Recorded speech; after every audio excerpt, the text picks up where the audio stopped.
Alright, let's put this thing back together. I've got everything all cleaned up. I've got all my parts laid out on a fresh, clean towel. Got some Shooter's Choice FP10 lubricant with CLP for a couple parts that I'll lubricate. We're going to put the trigger assembly back together first. I'll start with this bottom plate here that has the disconnector and disconnector spring attached to it. I'm going to put just a single drop of the lubricant right on where the rivet is that holds that baby on there. Because if that's not smooth, then the trigger's not smooth. Alright, that's that. And then, let's see, we'll put the buffer back on. That's this plastic piece here. This goes right over that post right there. And the curved part goes to the top left corner here. And then I'm going to take the hammer, and as we talked about, the asymmetrical side of the hammer goes down toward the table, and the symmetrical side sticks up, and the high part of the hammer is to my right, and we're just going to slide the hammer over this top center post here. Slide him right down there. I'm going to line the hole up on the back of the hammer spring, line up the hole where it belongs there. Next I'm going to take the sear. It's this guy with the hook, and the hook part goes down toward the bottom of the table. The side without the big hook on it, it's up. I'm going to slip it over this lower center post, but there's two springs I've got to put on. If you'll remember, the sear spring, which is this one, goes on first, and then the I always forget what these things are called. The extension spring for the bolt release lever goes on top of that. So I'm just going to stick the bottom part of the sear over the post, the one with the hook on it, and then I'm going to put the sear spring over there, and then the extension spring. So both springs are there. You got to get them to slide down past the notch on the top of the post, and then the sear drops all the way down. So now that I've got the sear all the way down, I can manipulate the disconnector because it doesn't want to lie flat just yet. And once I get it flat, then I'm able to push the hammer all the way down. And it kind of holds everything in position. And then I can go ahead and take the sear spring, this long leg, and just hook it over this big fat post here. Just pushing it up, and it's hooked. So, the sear's in place, the hammer's in place, the extension spring is just dangling, the spring on the disconnector is in the correct place. So two springs are hooked in, one is dangling.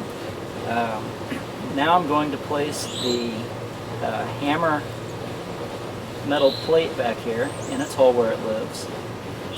And next I'm going to take this big spring here. This is the ejector lifter spring is what this thing's called. The long leg with the curve is to the right. The short leg that has a 90-degree curve straight up is to the left. I put that over the big fat post right there. And just push it down a little bit. That's just going to sit there for a second. Alright? This thing is called the cartridge lifter. Okay? It sits just like that with this ramp up part right here. Okay?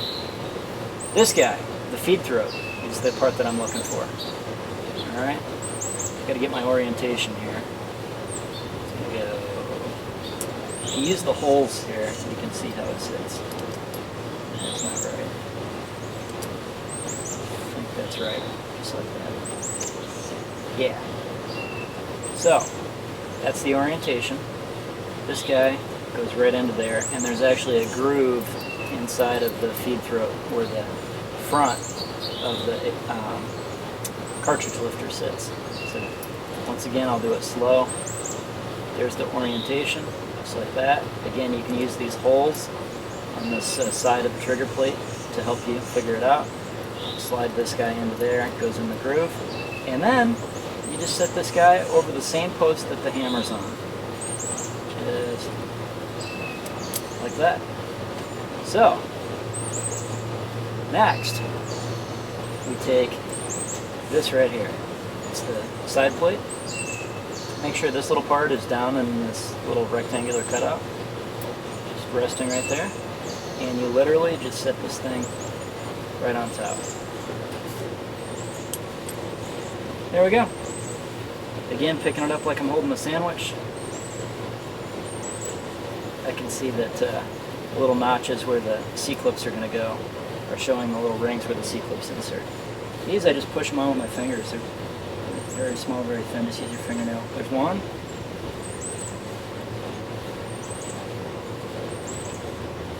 Two.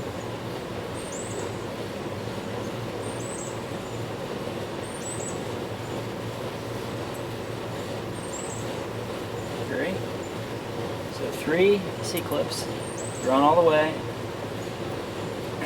Now I have 2 springs to hook up. I'm going to flip this over. I'm going to take my little hook here. Actually, I'm going to flip it that way, and I'm going to hook this spring on my disconnector, on my extension. Some guys call this the last shot hold open lever. It's the same thing. Oops.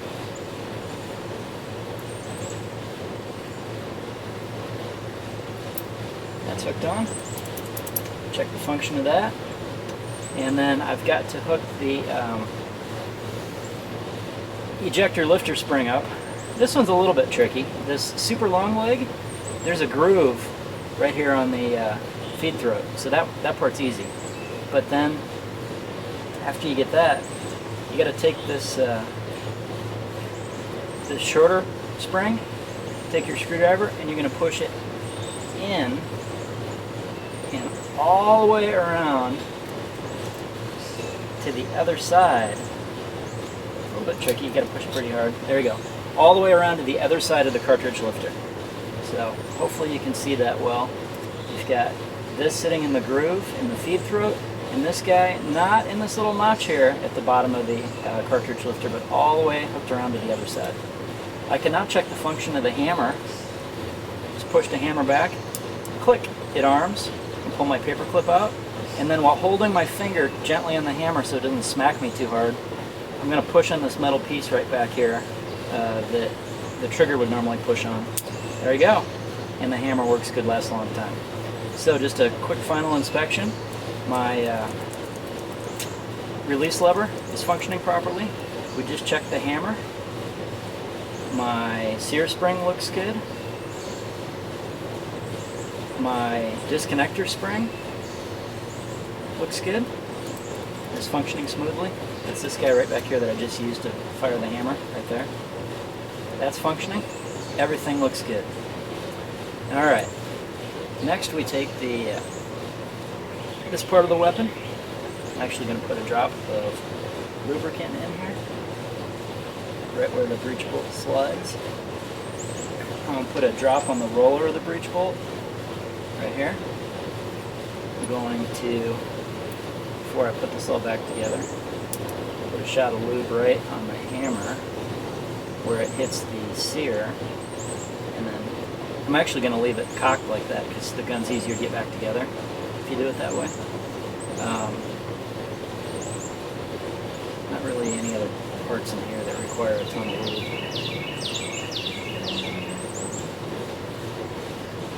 Honestly, that should do it because we've got the disconnector and the hammer and sear lubed, and everything else is lubed because I use rim lube when I sprayed the gun, so it's pretty saturated. Okay. Still need the recoil spring and the recoil spring guide. You can see my spring is still bent. I've got a new one on order, but I slide this guy in here, and the spring goes into the buffer.